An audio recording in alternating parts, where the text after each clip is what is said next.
A very, very warm welcome to everyone. And I want to particularly say a very happy International Day of the World's Indigenous Peoples.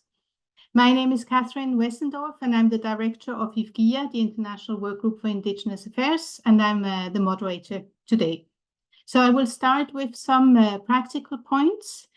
Please, all of you who do not speak, remember to mute the microphone. And we would like to ask everyone to switch off the cameras except for the panelists. The panelists, I'm very happy if they could just keep on their camera for the whole event. And we have a row of very excellent speakers today, but I hope we still have a little bit time for some questions after all the panelists have spoken. So when we come to that point, you're very welcome to turn on your camera and raise your hand if you want to say something or put a question in the chat. I must admit, I'm not very good at keeping track of chats and moderating and so on. So you're more safe if you speak to get your question heard. But I know that some people prefer to write, so please feel free to write it in the chat as well. And then also very important, at the end of this event, we will provide you with a link to the book where you can access the book. Yeah, I think that's for the practical elements. And I just want to start to say that I am very, very pleased that we can celebrate the International Day of the World's Indigenous Peoples with the launch of this book. The book is called Empowering Arctic Indigenous Peoples, Celebrating 50 Years of Indigenous Diplomacy. This book is an outcome of the Arctic Peoples Conference that took place in Ilulissat in July last year, and which was a celebration of 50 years since the first Arctic Peoples Conference, which took place in November in 1973 and was convened by Indigenous peoples organizations and representatives, the University of Copenhagen and IWGIA, and it took place in Copenhagen. And while I myself was, of course, not present in the meeting in 1973, I was really lucky to participate in the meeting in last year in Ilulissat, which was indeed a celebration of Indigenous peoples' diplomacy and of Indigenous peoples' consistent efforts to implement the right to self-determination. But we will, of course, hear much more about that from our panelists. The book that we are launching and celebrating today was compiled through a collaboration of Inuit Circumpolar Council, the Saami Council, and IWGIA. And I would like to take this opportunity to very much thank ICC and the Saami Council for this excellent collaboration, and particularly my co-editors Jens Dahl, Sarah Olsvig, or Aslat Holmberg for their cooperation, and as well as Dwayne Mamo and Sophia Geisler for their support, not least for the launch of this book. And an especially warm thank you, of course, goes to all the fantastic contributors and authors that have provided their insight and knowledge and have made this book possible. And some of the authors are here with us, some are on the panel. I could also see some other authors are in the listening, among the listeners. And I'm really happy that we can be together today and celebrate this publication. And I also would like to take this opportunity to thank the Pawanka Fund for the financial support to the book. So just a few words about the content of the book. The book includes 3 sections. The first section compiles the keynote speeches from the conference last year. And I'm very happy that we can welcome 2 keynote speakers from the conference, as well as 2 of the youth that were part of delivering the powerful keynote done by the youth, which was a joint effort done by the youth. The second section of the book is called Reflections on the Development of Arctic Governance. This section includes analytical articles, such as, for example, on Arctic diplomacy and on the role of Indigenous women. It includes reflections on the development of Indigenous peoples' rights and positions in international processes, as well as strong testimonies by Indigenous leaders. And I'm also very happy that we have one of the authors to this section with us today. And finally, the third section compiles a number of annexes, which includes the resolutions and statements from the conferences, as well as a chronology of the developments over the last 50 years. And you will also be able to enjoy a number of photos from the two conferences in 1973 and 2023, as well as from the Indigenous movement more generally, and actions and activities. They're both in black and white and in color, and I'm sure many of you recognize people on these photos. And I would also like to say that the book, even though very, very rich in content, is not a big one. So if you get hold of a hard copy, you can easily slip it into your bag and bring it with you for inspiration and to read during breaks. So it's a very good book, handy book to have with you. And finally, I would like to say that the Arctic Peoples Conference in 1973 was a very important event for my organization, IWGIA. And one of the first events, it was one of the first events where we were able to facilitate and support the Indigenous Peoples movement as co-organizers of the conference. We have since done our best to support and stand by Indigenous peoples in the Arctic, and are therefore really happy to be part of the editorial team and publishing of this book. Today, my colleague, former director of IWGIA and former member of the UN Permanent Forum on Indigenous Issues, Jens Dahl, should have been with us and should have actually taken my role. But he was unfortunately not able to join us due to personal reasons. Jens participated in the 1973 conference and has always been a strong ally of Indigenous peoples, not least in the Arctic. So I would like to just take this opportunity to recognize him as well. And now, when I introduce the panelists, I will do that along the way when we come to the different people. I will do it quite shortly, so all of you who will be speaking today are also very welcome to further introduce yourselves. And so with these opening remarks, I'm very happy to give the word to Sarah Olsvig, International Chair of the Inuit Circumpolar Council, ICC, for her welcoming remarks and tell us more about the Arctic Peoples Conferences. So Sarah, the word is yours. Well, Catherine, and welcome everyone to the book launch that we have been looking forward to, and have also postponed a little bit a few times due to our very busy schedules, but also because it is quite a big task to put together a book, as you all know probably, and it was important for us to get as broad a representativity in the book as possible. So we took some extra time to make sure that we had more contributions in the book, and I'm happy that we did so. So we are gathering today on the International Day of the World's Indigenous Peoples. I think it's a very appropriate day to celebrate this book launch.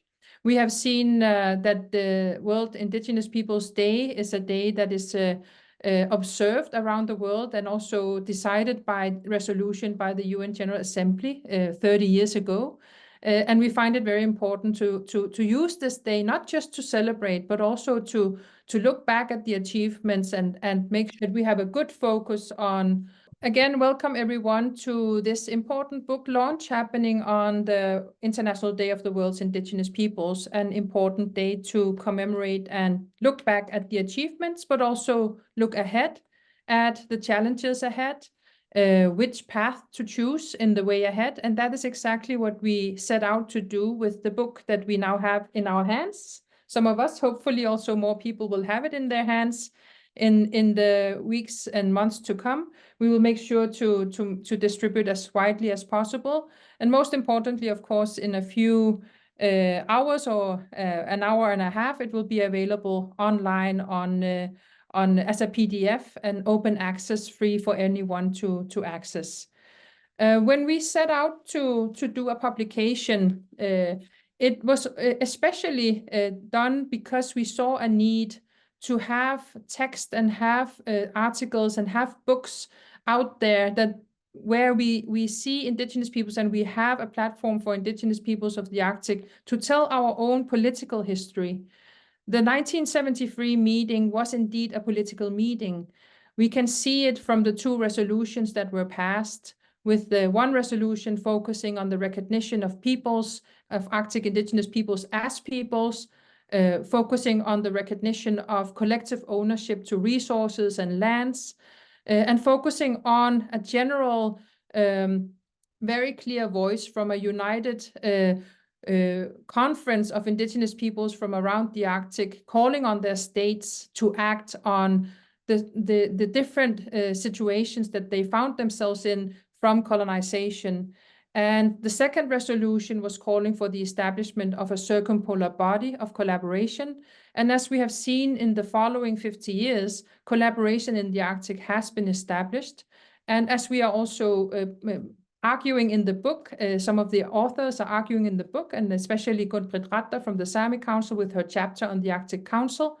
This meeting was one of the meetings that made it possible for Arctic indigenous peoples to know each other, know about each other, and thereby be ready by the time that states came around and were ready to establish a more institutionalized and formalized collaboration across the Arctic and across state borders. So there indeed was a reason to celebrate the Arctic Peoples Cooperation throughout the 50 years from 1973 to 2023. And it was also a good occasion to be sure that these peoples, that our own leaders and our own organizations and so forth, actually write down the histories as we know them and in the perspectives we have seen them in the political development throughout those 50 years. And this is what this book sets out to do. And we really hope that you will enjoy reading the many articles and contributions to the book. And I want to also take this opportunity to thank every author of the chapters in the book, Dr. Daly Sambodoro, who is with us on the panel, Gunbrit Ratter, Nika Silver-Fox-Young, who's also with us on the panel, I hope, Karen Anderson, Mikael Bro, who's here also, Mary Ammarlik, Ellen Sarah Sparrock, Miriam Cullen, Ole Henrik Makka, Ale Tristina Marit og Marit Sada, Sam Alexander, who's on the panel with us, Akkaluk Lynge, I hope you're on the call, Bridget Larocque, Alona Yefimenko, and Pierre Michael Utsi. Apart from, of course, the editors that Catherine already mentioned. So with this, I want to thank Saami Council and IWGIA for working with us in ICC to publish this book. And I look forward to hearing more from other authors and also to have a good dialogue at this celebratory event of launching the book. Røyana. Thank you very much, Sarah. And of course, we all know who have been at the conference last year that your leadership for the 2023 conference was really crucial. And it was indeed a fantastic event. I also would like to thank ICC for really taking the lead in this launching event because it has been as you said, Sarah, an event taking place also just after all our holidays. So I think it's really commendable that we have made it for this special day to be together for this launch and to celebrate these important events. I would like to now turn to the panel, and I would like to start with Dr. Daly Sambodoro. Daly is an Inupiaq advocate for Indigenous rights, as well as an expert in international human rights law, international relations, and Alaska Native rights. And she's a former member of the UN Permanent Forum, as well as has been the chair of ICC from 2018 to 2022. Daly, it's such a pleasure to have you with us today. I'm switching around here to see you. There you are. It's really, really good to see you. Daly, maybe you can start by saying something about a bit the keynote speech that you have given at the Arctic Peoples Conference last year. Unfortunately, it was online, but it was such an inspiring and excellent keynote. And also in that relation, maybe say something, what is the significance, what do you think is the significance of these two Arctic Peoples Conferences? Okay. Well, first of all, to Catherine and IWGIA overall for the warm welcome, and a big congratulations to Sarah, Aslat, and others who helped to pull this book together. I know exactly what Sarah means when she says it's difficult to control other people in terms of their contributions and their time frame and deadlines and things of that nature when you're trying to put a book together. But I think that this is really, really significant. And in response to the request, Katrin, I'll just make a couple points about the keynote that I delivered, and then try to offer some thoughts about the questions that were set. And like you, I hope there's a bit of time for dialogue. The key points that I delivered to the Arctic Peoples Conference, and I wish I had been there in person.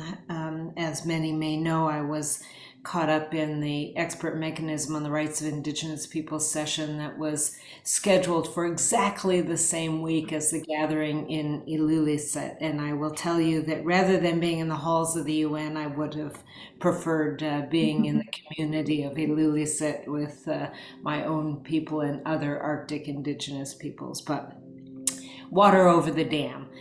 The points that I wanted to reiterate here, first of all, that it is really significant that based on our own determination and our own political enterprises, our own organizing, we have had a significant impact in terms of the work of Arctic Indigenous peoples as a distinct region of the world.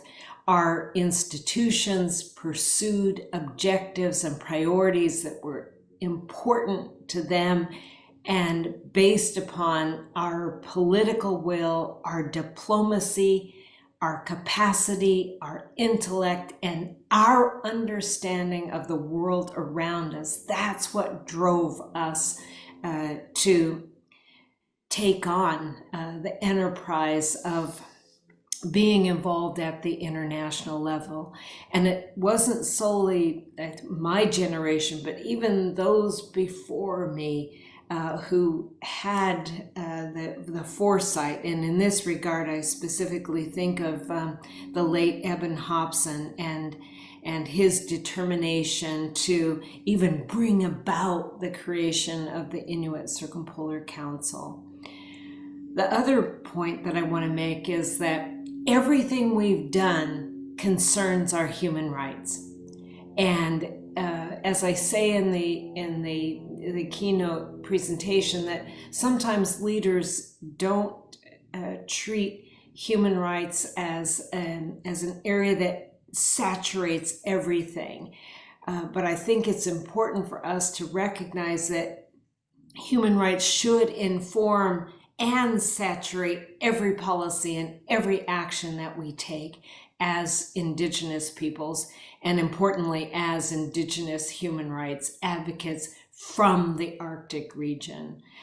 The other point I want to make is that through our developments and through our advocacy in the area of human rights, we've made an extraordinary contribution to the jurisprudence that emerges from international human rights law.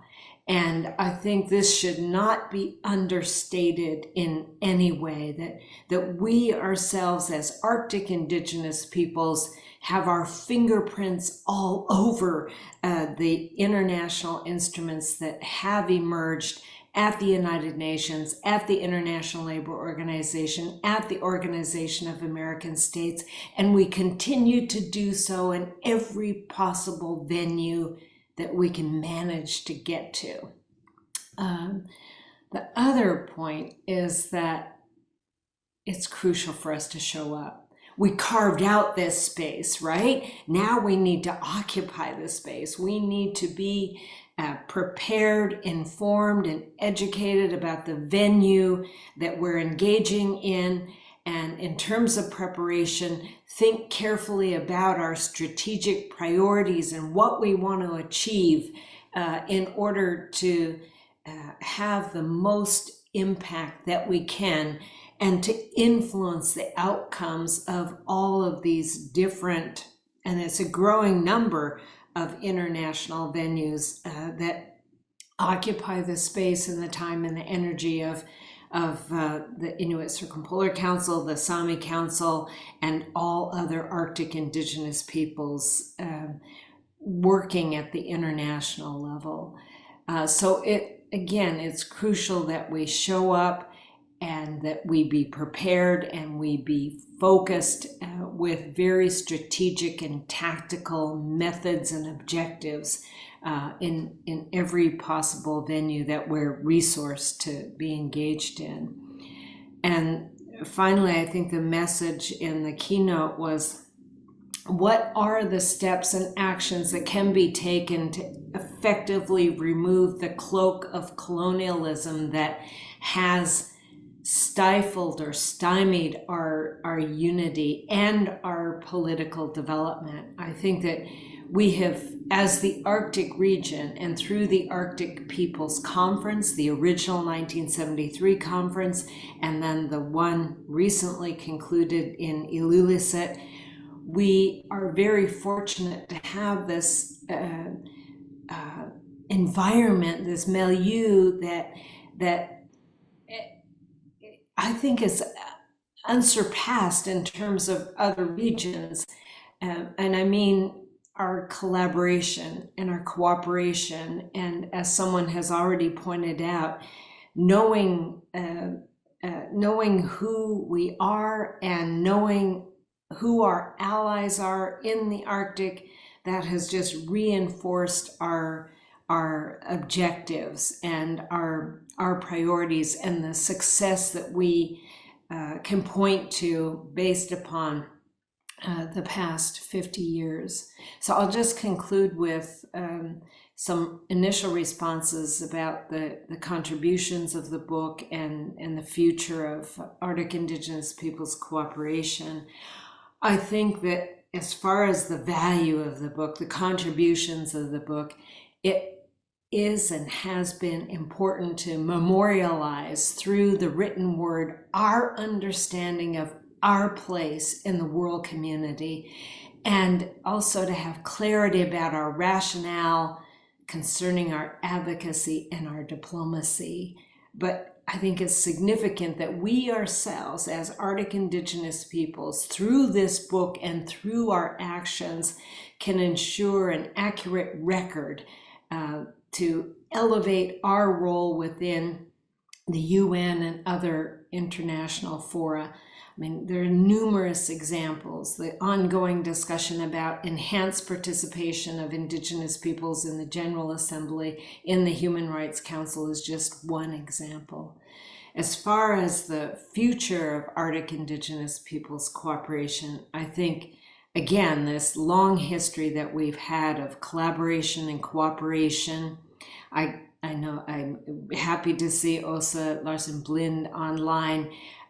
In this regard, we both as leaders of our respective organizations worked with ease and comfort and steadfastness over how we cooperate, how we collaborate. And I think that that's the case for us overall across the Arctic.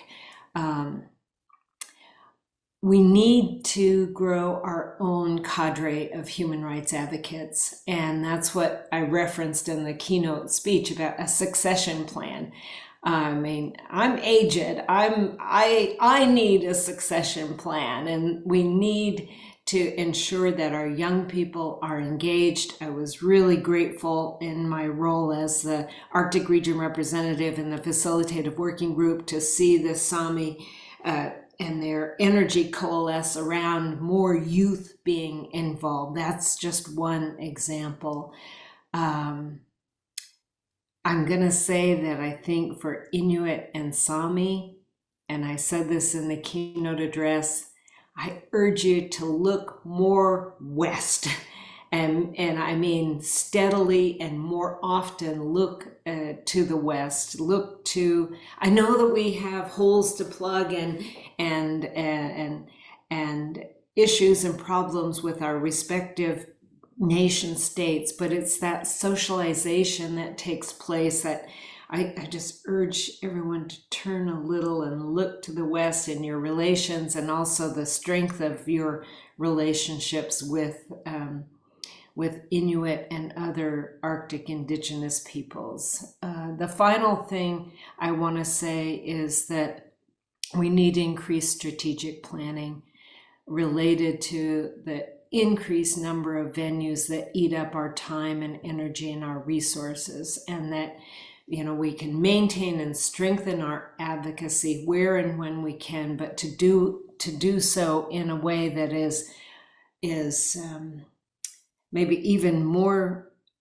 For example, a strategic planning session specifically amongst Arctic Indigenous peoples, and consider how we can share time and resources to have the maximum impact at the international level. And I have ideas about that, but I'll conclude and just again, thank you so much for this opportunity to make a contribution in the book as well as in this launch, and congratulations to everyone. Thank you so much, Daly, and thank you as always for these very, very inspiring words that you are able to give and to provide to such an event. I think it's fantastic to listen to also when, for example, in IWGIA, when we work with Indigenous peoples in other parts of the world. I think that what you're saying, this example coming from the Arctic, it's always something people ask for. This how Indigenous peoples in the Arctic have carved out the space, have taken the space, is really an example that many people are looking at. So I'm happy to say that to hear you say that. I think also that you talked about succession plan, and I think that's a perfect bridge to our next speaker, because our next speaker is Mikael Bro. Mikael is a Sipinek queer Inuk activist and advocates for 2 SLGBTQIA+ and Indigenous people's rights in Inuit Nunaat and in Denmark. And Mikael, you're in a slot together with Nika Silverfox Young, but I couldn't see Nika on among the participants in this event. So this is why I'm just giving you the word, and then I hope that maybe Nika will jump in. But Mikael, it's so good to have you here among us. And you were part of this very impressive youth delegation at the Ilulissat meeting. You were quite a number of youth. You had quite a lot of input and made a fantastic keynote speech. So I think it would be great if you could say a bit about what the youth came to the Ilulissat meeting with, but also maybe reflect on some of the things that Daly said, if you can. I know you're also very much engaged in the whole decolonization issues and work. So welcome, Mikael. Oh yeah, no. Thank you very much for that. At first, I want to say that we were, I think it was around 15 youth, and among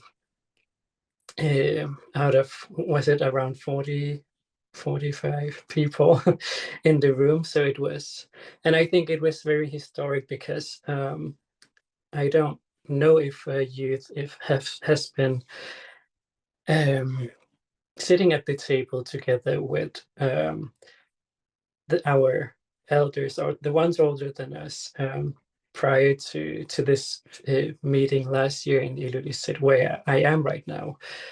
And I thought it was a very big step forward to include youth to the Arctic Peoples Conference, because we have other perspectives that we can contribute with, and a lot more to contribute with to our elders, together with our elders, and to sit together with them in decision makings. And I thought it was a very important step to do that and to meet other youth from across the Arctic. That was very amazing. And something that I want to say that Daly was mentioning is that we should look more west. And I think I can resonate on that from here, because Inuit in Nunaat, Inuit Nunaat, Greenland, have a tendency to look towards Europe or northern Scandinavia, or at least Denmark, the Nordic countries. And we compare to them a lot. Instead of comparing us to our fellow Inuit or Arctic Indigenous peoples across the Arctic. So with that said, as youth, we were sitting together in a room, creating this keynote speech that we drafted together in this room. It was drafted as we were making a brainstorm. So we did all of this together and not separately, because we wanted to have a stronger statement, as we have similar experiences throughout the Arctic. And we also made like a statement that we want to have more spaces for Indigenous Arctic youth to gather, where we can discuss important matters that are relevant for us, such as how to uphold our rich cultures and spirituality of peoples. And we were also asking for more official Arctic Indigenous youth gatherings where we are able to build connections and educate ourselves. And this is going to happen in January in Tromsø in 2015. And I think it's a very important step to gather Indigenous youth. And I see that Indigenous Inuit living in Denmark are also looking on this to even participate in this and to contribute. So I think it's really important and really amazing that it has reached them as well. Because some of the things that I advocate for is the inclusion of Indigenous peoples from the Arctic to be included as well, or even in our own organization, Inuit Circumpolar Council, to be mentioned, because we have, I myself live in Denmark, I study in Denmark. And our voices for Inuit living in Denmark are also important to be addressed, because we face challenges in Denmark that are not faced in our own homelands, but for some reasons we have to move. It can be for studying, it can be for different reasons. If you have, there are families with disabled children that has to move and cannot live in our own country because of the lack of healthcare or opportunities for people to live in our own country. So it's important for us to include everyone and every Indigenous person from our own homelands living outside our territories or homelands, because a lot of us want to move back. But some of the circumstances makes it difficult for us to move back. Yeah.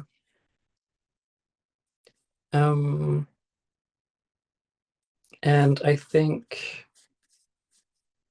I'd like to mention something from my own part of the keynote, where I said there's this cultural assimilation of the Arctic Indigenous peoples by foreign cultures that hinders Indigenous youth to learn and develop their cultures, which has contributed to the loss of our unique indigenous cultures, languages, and identities.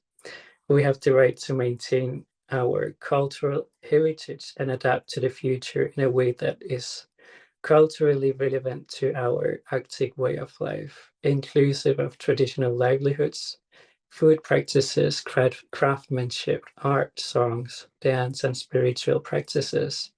And this right should be respected by all means. So we therefore need to create incentives to speak, learn, and use our indigenous languages in everyday life. And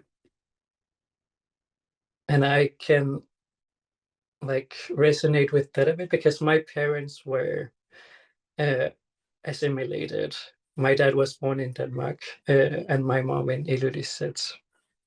And my parents were, for example, my dad didn't learn our language because he was born and raised in Denmark. And my mom, even though she was born in Ilulissat, she learned our language when she was a child, but she was put in an assimilative class. So she started losing her language in public school until she decided herself as a child to move to the Inuit speaking class because we were segregated into Inuit and Danish speaking. So she had to choose herself to move to the other class in order to maintain our language and to relearn it because she lost her language as a child. And I don't know how much time I have left. You have some time left. Don't worry. Okay. So, and I think it's amazing to be part of the table, roundtable discussions together with everyone else as youth, equally together with everyone, because we can become more powerful like that when we are able to listen to each other and are able to listen to the challenges that we're facing and to try to create or resolve these issues that we are facing together, because it's about us and our future. Yeah. Thank you so much, Mikael. And I just want to say, because I feel that there is also a conversation going on already now between what Daly has said, what you are saying, Mikael. And I also want to say that when we have the questions part, I mean, please also panelists feel free to act or react on what other panelists said, so we can really have a good conversations around the different presentations here. So thank you very much, Mikael. I think you have answered also my question on what does the future Arctic Indigenous Peoples Cooperation look like. You were also mentioning, like Daly did, the need for more gatherings, for really strategizing, for being together, and for strengthening that voice together, and for sitting around together as Indigenous peoples and Indigenous youth in the region. I think Daly said we carved out this space, now we need to occupy this space. I guess that's also a little bit a call for the youth, and I think that you are also very clearly then occupying this space, but we can maybe later also come back to that. Thank you so much, Mikael. I'm not sure if Nika has joined us. Because if she has, I would really like to give her some, but I think I have not seen her in the speakers. Does anyone know? Or in the overview? No, I haven't seen her, so. No. Okay. Good. Then I think, now I need to see my notes here. I think we can go to our next speaker, who is also a contributor to the book. Sam Alexander, it's really a pleasure to have you with us as well.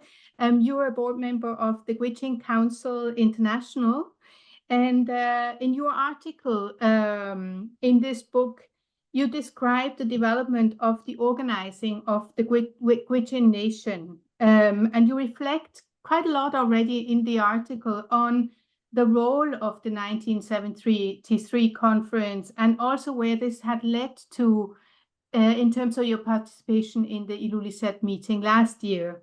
Maybe you can tell us a bit about these reflections and also what you think that the future will hold. Yeah, sure, Masi. Sure. Want to thank the organizers for putting this together and reaching out to us to let us share a little bit of our story.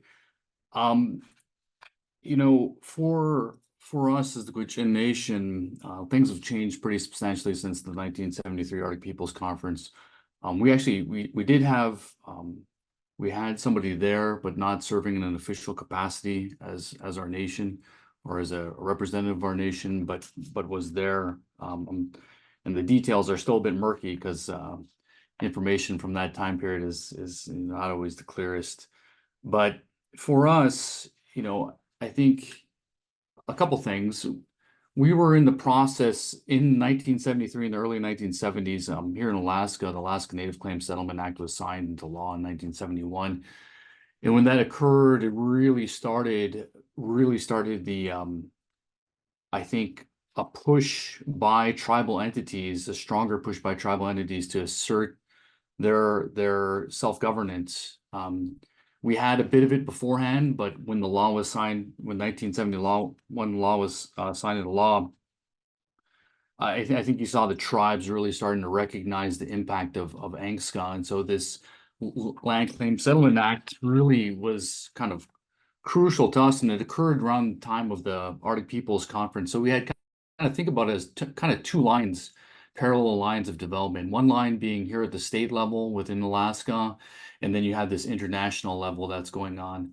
And I think it's really critical for our youth to know that we do have these parallel lines of operations, if you will, where we're working at the state level within our own countries and the issues we have to deal with there, but then also we're working at the international level, and a lot of our leadership is kind of called to do both, which is very difficult.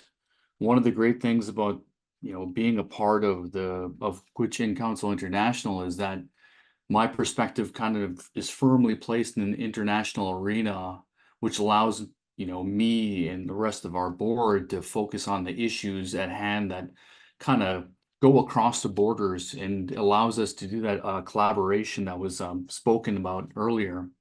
And so that's that one arena. The other arena is that internal kind of between the state and the tribe work that has to occur.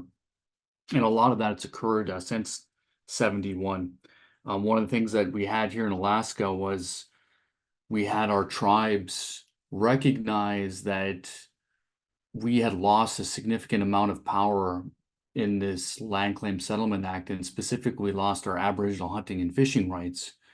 And so I think for those who are outside of Alaska and are Indigenous people, I think one of the things that really unify us, there are issues where we disagree on things, but one of the issues that I think you're going to find a really unified voice on is subsistence hunting and fishing rights, our Aboriginal hunting and fishing rights, which are really underpin our culture.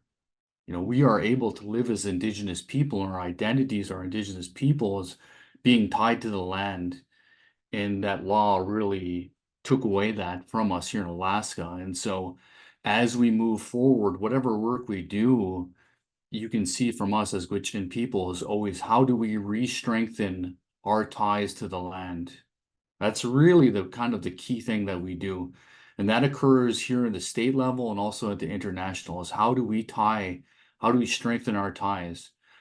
And, I'm going to go a little bit off topic, but I think that, for me, it was a really eye-opening event that the Arctic Peoples Conference last year, because it was the first place where I've ever been where Indigenous people at an international forum got to discuss the issues that were of importance to the Indigenous people, the priorities of the Indigenous people. You know, one of the things that isn't allowed to be discussed within the council is militarization of the Arctic. That can't be discussed because they don't talk about military issues. And so when you're an Arctic Indigenous organization and you're looking for a place to discuss that, we are not allowed or able to really go through our states to do that. And so this place, this Arctic Peoples Conference, is really kind of the first opportunity that I've ever experienced and really ever heard about for us as Indigenous people to really address the issues that the states don't want to touch because of their own politics. You got to remember that the politics of the state drive the politics of the Arctic Council. And so we're there as participants, but our participation is limited. And so when we have events like the Arctic Peoples Conference, our participation is not limited because we get to speak about the issues that concern us. And really, that's really the driving force about what we do here as Gwich'in people, both here in Alaska and internationally, is that we are trying to make sure that the priorities that we have as Indigenous people are addressed. For example, with that Aboriginal hunting and fishing rights, because we've lost that, we've really lost our ability to impact the federal government of the United States and the state of Alaska's management of fish and game. Right now, there's a complete collapse of the fisheries on the Yukon River. I'm from Fort Yukon, so I was raised. And they haven't fished for salmon in years there. When I was a kid, you'd go along the Yukon River and you would see fish camps every several miles where there's a good fishing spot and people are catching thousands of king salmon. And that doesn't exist anymore because the state has managed it into extinction. And we're very limited in what we can do. And so I think the cross-border, one of the big things is the cross-border, just being able to see our Indigenous relatives across the North and the issues they face, but also the solutions they come up with, and also the self-governance mechanisms that they use to solve the problems that they're facing is really critical for us as Indigenous people, because we have some solutions here in Alaska, and we do have some mechanisms that are very useful and can be shared across the North. And at the same time, when we go to these Indigenous gatherings, we speak with people and we see the problems they're facing and the solutions that they bring to the table. And it's really important. Like I learn a lot from both the Saami Council and from ICC in terms of how they do statecraft. I think it's really important to recognize the statecraft that's occurring in the representation and the priorities in the execution that occurs with organizations like ICC and the Saami Council. They're a lot bigger than ours. And Gwich'in Council, there's really kind of a small enterprise. And we only represent 9,000 people, but we also, have our priorities that we try to address, and being able to work, with these other Indigenous entities has really allowed us to have our voice heard in a way that it doesn't get heard through the state. And I think that's really critical. My mind's kind of all over the place right now, just because I am excited about this. And I want to make mention one other thing, which kind of struck me as funny as we were at this Arctic Peoples Conference, which is all of us, that are involved in this work. We travel a lot, and Dr. Doro talked about her travels and not being able to attend because she's doing other things. We have all these other priorities we have to meet. And so we travel around, and oftentimes these are not Indigenous-led events. And this Indigenous-led event was the first event I've gone to where I got to eat food that didn't make me sick.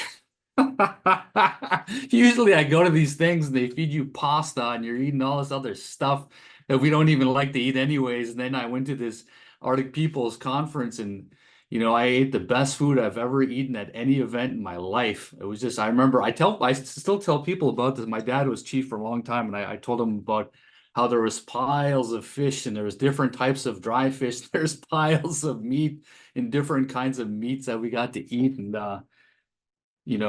that's what we get when we collaborate and we come together, is we get a place and a space and a time to address the issues that we see needing to be addressed in the way that we want to address them. And it's, I don't like the term safe space because I think it's kind of misused, but I think it's really is a safe place for us to fully exert our Indigenous identities, because we're not beholden to the state. And so I just want to say that, and I want to say thanks to everybody for being here, and thanks for letting me be a part of all this. Masi cho. Thank you so much, Sam Alexander, for that. And again, the collaboration and the gathering as central. I just wanted to maybe a follow-up question to you. What do you think? What contribution do you think this book provides to this? Yeah, that's a great question. It's funny. I'll tell you a quick story. So there's this TV show. There's this Apple TV, they got their network and they're working on a TV show, and the show is going to be based in Alaska. And they're like, that we're going to have this big show. It's going to be based out of Fairbanks. And I live here in Fairbanks now. And the story is set in Fairbanks. And so they contacted me and they're like, hey, we need a consultant, somebody that knows about this area and whatnot. And so would you do it? And I said, yeah, sure. It sounded like it'd be fun. And the story writers would contact me and they'd ask me really crazy questions. And and none of them had been to Alaska, had ever even visited Alaska. And they like asked me these questions that were just really absurd. And I'd ask them, I'm like, where did you come up with this stuff? And they're like, well, we try to Google search for these answers and we just can't find anything. Like, there's no place for us to look to find these answers about, whose Indigenous land is this? What language would they speak? What would they be saying to each other? Where are the places that people actually go? Like, what's the terrain like? Where are the seasons here? They said, we can't ask these questions we can't go on the internet and find the answer to this. And I think this book is that, which is, you can't go on the internet and find the answers to some of these things. You can't just do a little Google search and then like pops up, all these things about the Saami Council and about IWGIA Council and the Arctic Peoples Conference. Like, you can't Google search that stuff.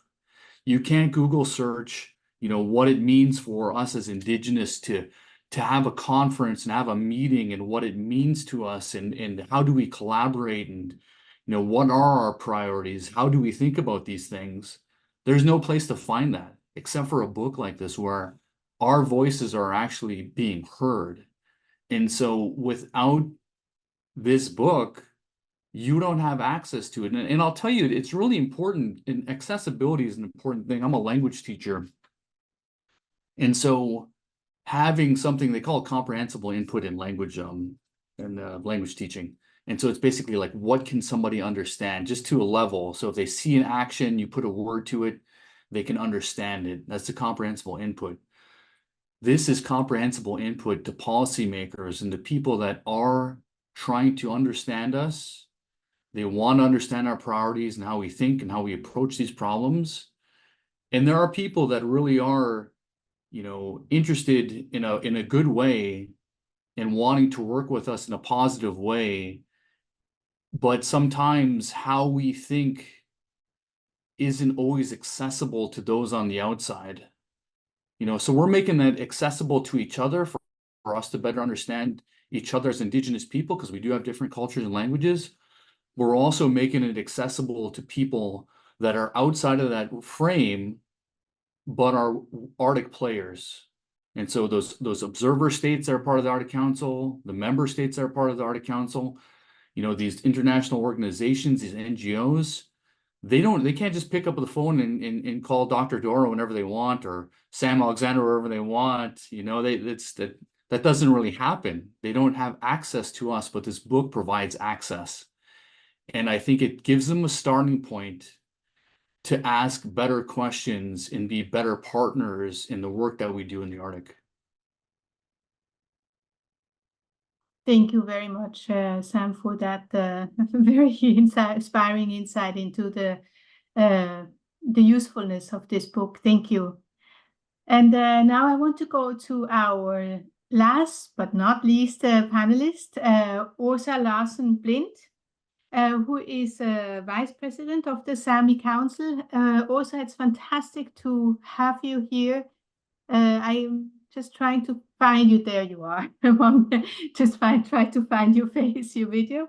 It's really, really great to have you. And of course, this book really includes some excellent articles by Saami leaders, Saami representatives that have been participating in the 1973 conference, as well as in the 2023 meeting. And it was really wonderful to actually have them at the meeting in Ilulissat last year. So of course, it's obvious to ask you, what do these two conferences also mean for the Saami? And maybe also you have some reflections on the future of Arctic cooperation. Thank you, Catherine, and hello everyone. And I'm so glad to be able to spend this evening with you today on the International Day for Indigenous Peoples. It's as have been pointed out, a terrific day to have this event, to be able to celebrate this book launch. And I would like to thank everyone contributing to this event and all the panelists for your excellent contributions to this dialogue. And also, of course, say congratulations to all the authors to the book, and also the editors in the great job putting together this book. As has been pointed out by Sarah earlier, it's not an easy task to try to bring together a bit of the essence of this Arctic Peoples Conference and the perspectives and meaning of this conference, to give, as Sam Alexander said, some access to the meaning of these events, and try to bring some perspectives of 50 years of development. That's not an easy task. So thank you for your great job with this book. And I'm so glad that we now have it. And I have it not in my hands yet, but we'll soon have it. We have it in Saami. So this book, it celebrates the 50 years of collaboration and the 50 years of success and achievement of us as Arctic Indigenous Peoples. And I think that it's important to stop a while and reflect, and really also celebrate our successes and achievements, because as we have heard, also mentioned from several of the panelists, we have so many of our peoples that are busy 24/7 with preparing for the next event,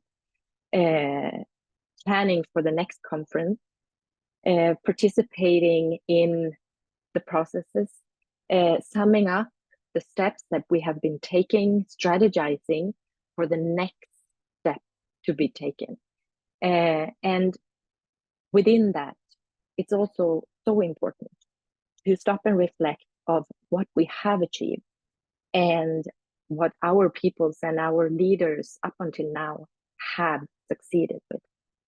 And I think that is something that this book does. And I think that this is one of these rare occasions that we can really do that, celebrate that, and talk about it. And because I think that sometimes we are so eager for the results and for the next step, so we might forget to also do that. And it is our determination for also working forward that have brought us this far. And it is also by working together all this time that we have made each other stronger. And these working methods that, and also these connections and relations that we have built over all this time, and that's also something that might by some be taken a bit for granted because it's established. And that is also why it's important to also highlight and celebrate the first Arctic Peoples Conference, by which so much of this started and was starting point, and the process for that conference was starting point and laid a foundation for so much that came after that. And this book, I believe, brings forward our own stories and the perspectives of the work with the first Arctic Peoples Conference, but also the work after that, up until the second conference in Ilulissat. And it has happened so much since then.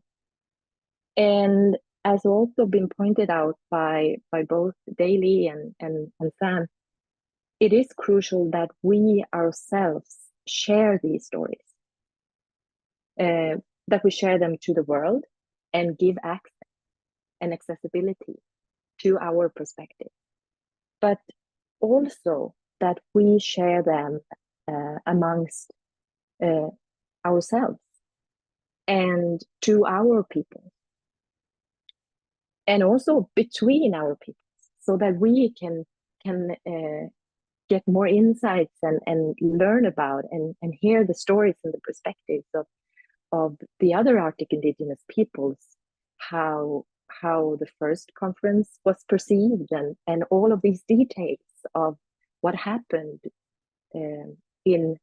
for other Arctic Indigenous peoples by starting these processes in 73, but also during the year.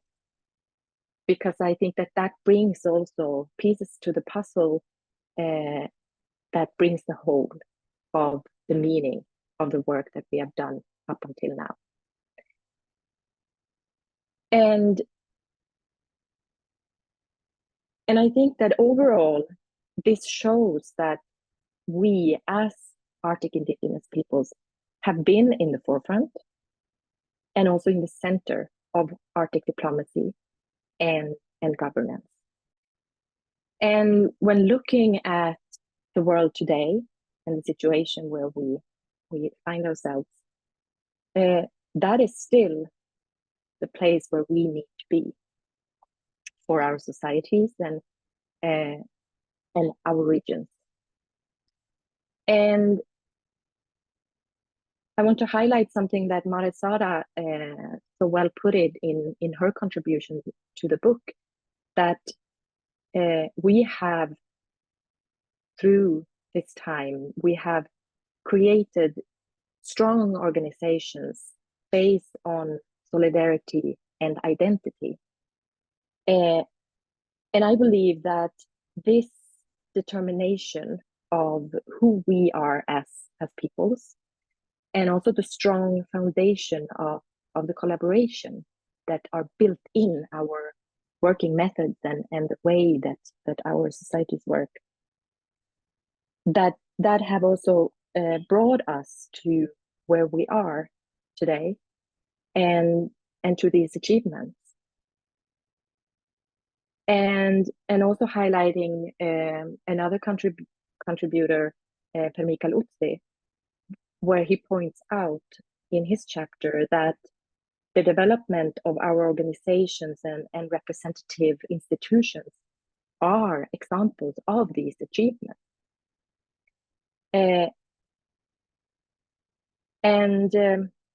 We as Arctic Indigenous peoples have continuously participated and strongly influenced the international development of Indigenous peoples' political recognition and carved this space, as Daley so well put it.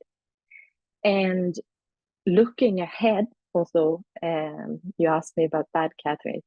I see that, yes, we have carved this space, we have claimed this space, and we have a strong foundation, but we still need to show up and to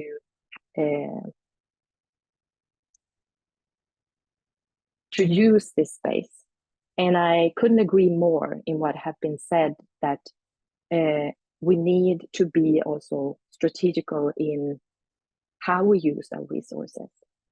I think it was Sam that said earlier that we are still small when we look at in our institutional capacity when it comes to our organizations. And I think that is also what we are doing so well, that we work together and make each other stronger, and that we can be strategical in how we use our resources going forward, so we get the best results of our efforts.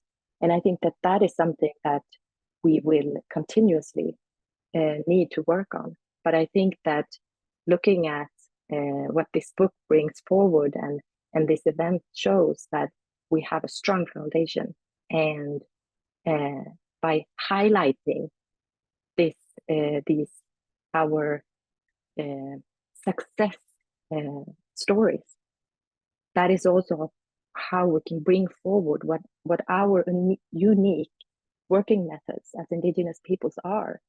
And I think that can also give us good insights and inspiration for the work ahead, because we have, as we all know, many challenges ahead. But I'm looking forward to continue to work together with our friends and brothers and sisters in the Arctic to also deal with those. So I think I'm going to stop there. Thank you very much, Åsa, and thank you once again for the Saami Council for the excellent collaboration. It's been really also a pleasure to work with the Saami Council on this book.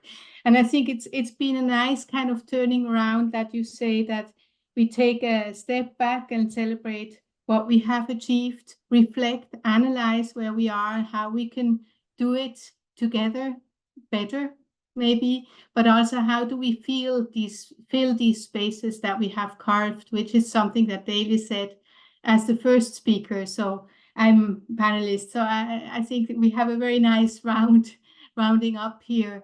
And I think it's really nice that we still have 20 minutes left, because we can open up for some questions, maybe some reflections also from the panelists on each other's presentations. I think, Sarah, maybe you would like to also say a little bit something more. And I can also see that we have a couple of people in the audience who have been at the 1973 conference. So it might be that Akkaluk or Ilulissat, one of you also would like to say something. So with this, I'm opening up the floor, and please raise your hands. And as I said in the beginning, you're also welcome to put questions into the chat. That's when I see Akkaluk's hand, and I think it's very good to hear from Akkaluk and Egil, who were there in Yes, exactly. Excellent, Akkaluk, the floor is yours. Good to have you here.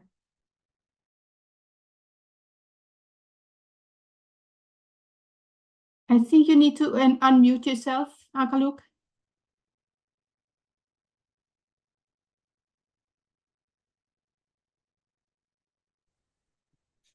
Hello. Yes, perfect. Go ahead. Is it on now? I thank you for involving me in this meeting. And I thank the last speaker as well as the others. I'm very thankful that we are here, that we have been able to work for 50 years and look at what we have achieved. Look what we have of people that have been engaged in this indigenous fight for 50 years.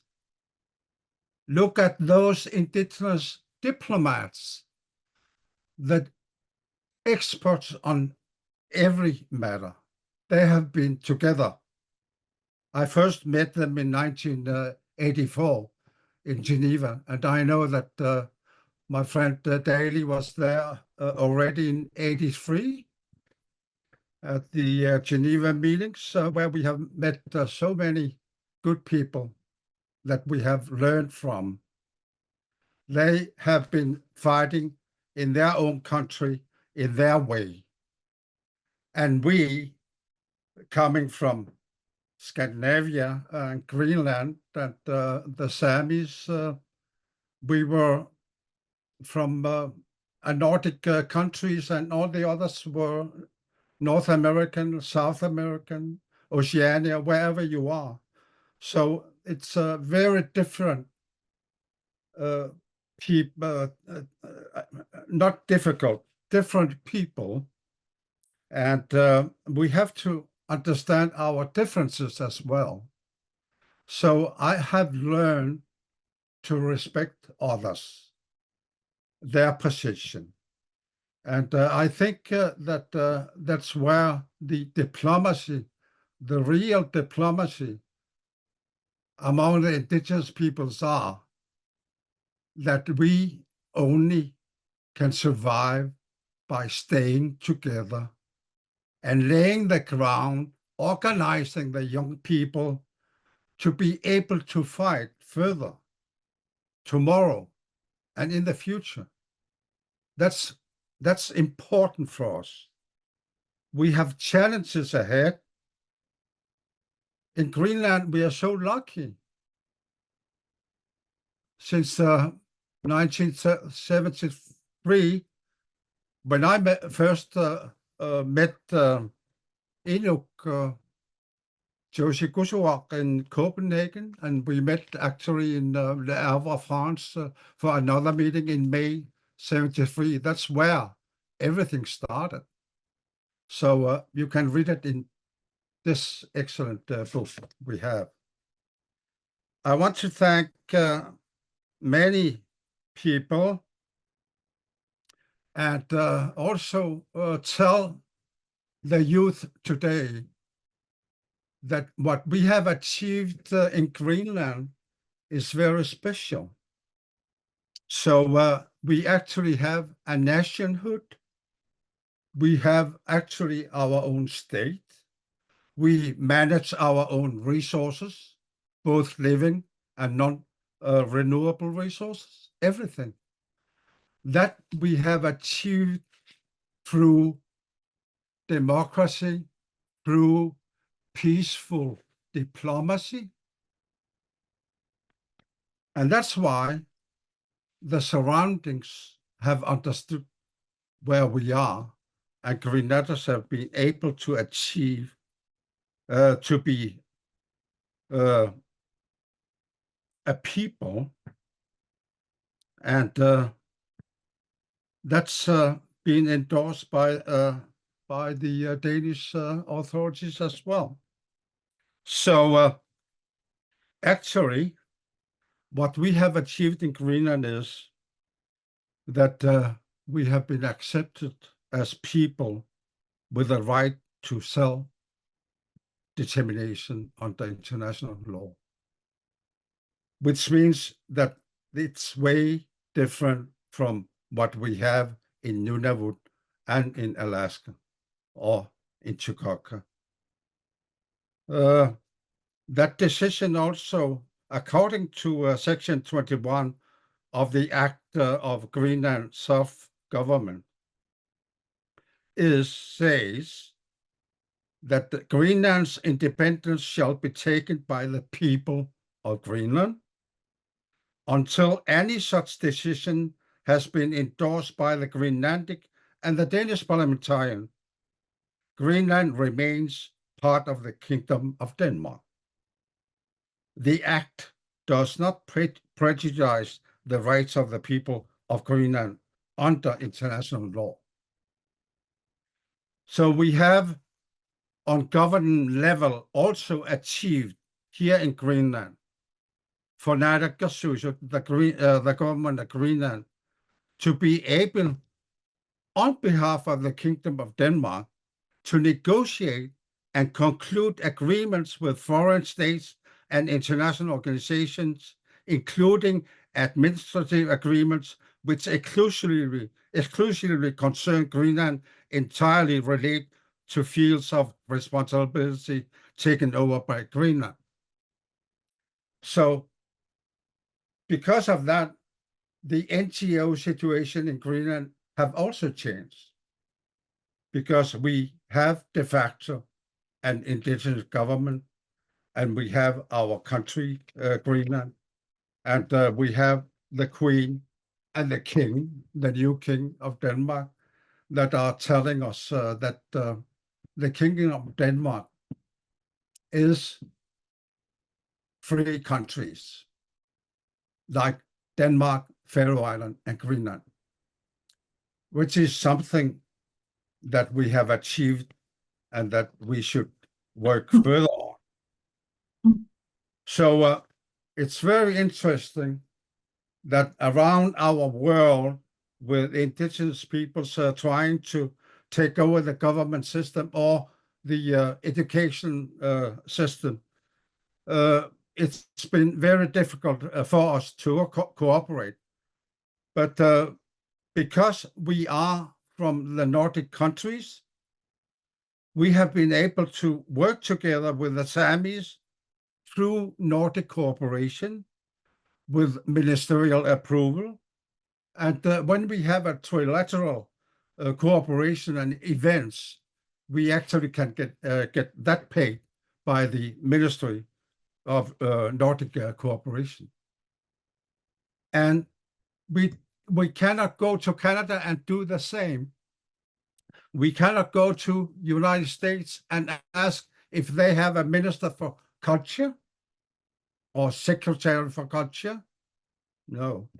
So because of those difficulties in those areas, we have to understand that Greenland's situation now is so in a state where we really need indigenous cooperation as well, a stronger cooperation, which means that looking at the challenges ahead, I think that this book and the 50 years of cooperation among the best indigenous diplomats in the world, they have been able to go here where we today can say, thank you so much. Thank you for the Saamis.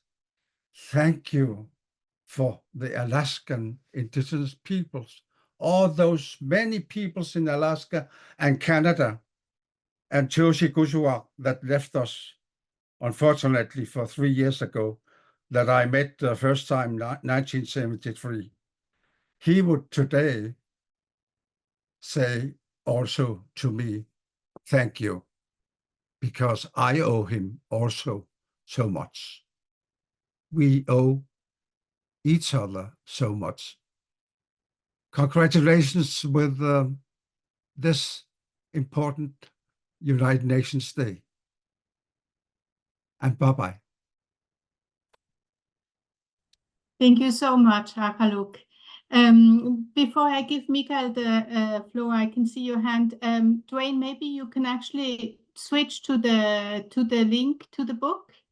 just so people have enough time to note down the link or take a quick photograph?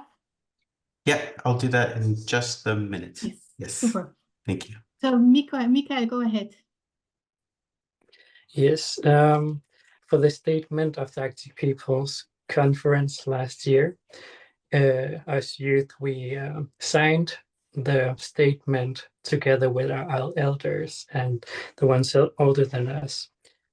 And I think it was an important, very important to be included. And I think it made us feel as one with our elders as well. And I want to say that we had our own section in the statement, which is would have a subtitle called "Our Future," and the youth had an opportunity to draft that part. And I want to read some of a piece of that statement. As Arctic Indigenous peoples, we honor those who are now our elders, who first came together in unity and had the vision and foresight to pave the way for our peoples at the first Arctic Peoples Conference. Likewise, we celebrate our Arctic Indigenous youth in shaping the world that we will leave for future generations. We welcome increased dialogue between generations to grow the capacity of our youth. Yeah. And I wanted to add that because I think it's important to thank the ones that have paved the path until now and celebrate that as well. Go ahead. Thank you so much, Mikael. Daly? Just quickly, 3 points, and maybe there are other questions from the other participants, but I was really taken by Sam's comment about the unity, but more specifically about the food, because we have this issue practically everywhere we go. In fact, I was in Edinburgh at an Arctic research conference, and they forced all of the Inuit and other Arctic Indigenous peoples that were present to eat vegan for a week. And we were all physically starting to get cold and thinking that we were going to have some religious experience that we hadn't planned. Anyway, it was a very difficult thing to do. So you're quite right about the importance of food and the kind of welcome and embrace by your brothers and sisters in other parts of the Arctic. When I made my comments, I had handwritten a note, and it's in the actual keynote presentation, and it's a quote that I really appreciate from Adi Amasa.